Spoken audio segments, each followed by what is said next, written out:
Now, I've been particularly liberal with the olive oil. This is part of the secret to this dish for me, is being liberal with your olive oil. It just adds a really good depth to the sauce. Now this really is a quick recipe, people, right? So a few minutes for the chilli, and if you're using fresh garlic, to fry off in the oil. And then we're going to add in the tomatoes. And I'll show you what I do if I've got peeled plum tomatoes. I actually squeeze out every bit and remove the pith of the tomato, but I'll show you what I do. The majority of the cooking time comes from the reducing of the tomato sauce. If you can't really get it tasting like it does in the restaurants, it's probably because you're just not reducing that tomato sauce as much. So I'll show you what I do. Once you've been cooking your chillies enough, this is when I'm going to add in the teaspoon of garlic. And I'm going to soon after though add in the tomatoes, because that starts spitting very, very quickly, as you'll see. The tomatoes, some of the excess kind of juice, squeeze that in. Oh, dropped that there.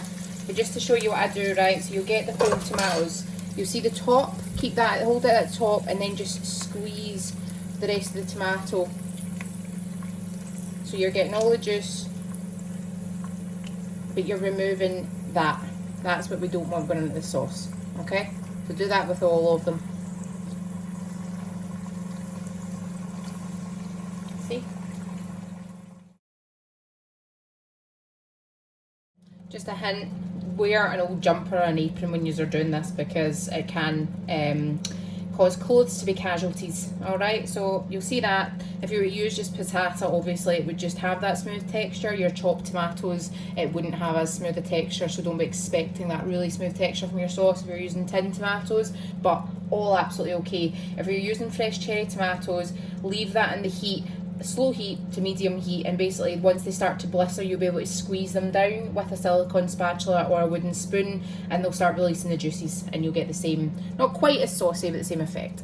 Now, so at this point, we're going to just reduce. Now, you'll see the oil there. I'm happy with that, right? Leave it on a low to medium heat and just allow it to reduce down. We're just going to want to just strengthen that sauce. If you fancy at this point, you can add a dash of sugar, so, you know, a splash of balsamic vinegar, anything at all. Just experiment.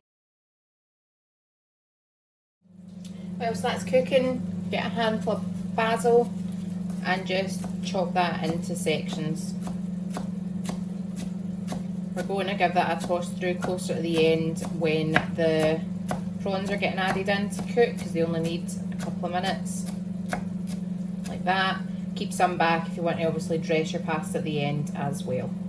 You see the difference in the sauce now? You can see difference in texture as well, so it's got to a really good point. So at this point, we're going to chuck in some of your fresh parsley, a generous pinch of your salt, some black pepper. You can grate some in, grind some in. I've got some ready-made there, and also grate in a good generous helping of parmesan. I'm going to top it with parmesan as well at the top, but we give it a good stir in. Last but not least, because it's prawns we're working with, we put them in right at the end because they cook really quickly.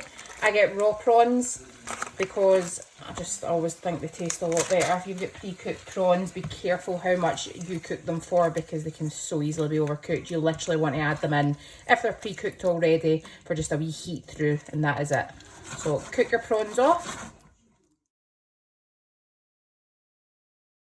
And what you're looking for the prawns, you know how they were kind of see-through and translucent? You want them to go solid, opaque, i.e. you can't see through them, and they'll start to curl in on each other as well.